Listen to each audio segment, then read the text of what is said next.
Part 4. Nazis.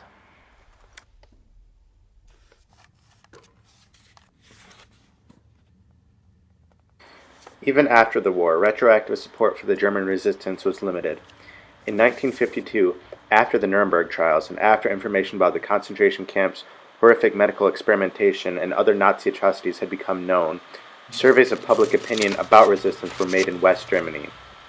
Members of the public were asked whether a person convinced that injustices and crimes were being committed by the Nazis would be justified in resisting them, whether any resistance of any sort was justifiable. Only 41% said it was. Worse, when asked about whether resistance was defensible in wartime, only 20% of people said yes.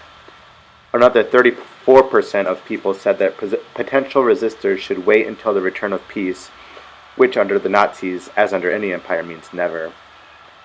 The second largest group of 31% was undecided about whether resistance against the Nazis could have been justified. They were not undecided about whether they would participate. We can safely assume that they would not. They were undecided about whether resistance should have existed at all. And another 15% insisted that resistance was never justifiable, whether in peacetime or in wartime. I found this all sickening and deplorable. I deeply wish I could say I found it surprising. Those who are willing to undertake serious resistance are always a small minority, regardless of circumstances. To put it bluntly, we have to get over the hope that resistance will ever be adopted by the majority and focus on doing what we can with who we have. Given all that, the purpose of resistance organization is to enable as many of those as possible to resist, and to organize those people in ways that makes maximum use of their limited numbers. As we discussed a few chapters ago, we too often base our activism on the idea that we need to have a mass movement to overturn this wretched system.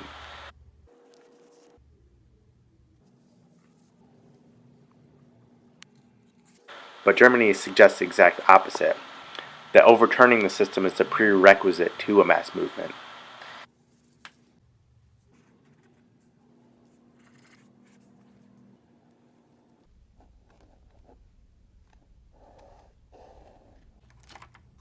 Even years after Germany's defeat, the great majority of Germans did not think that resistance would have been justified.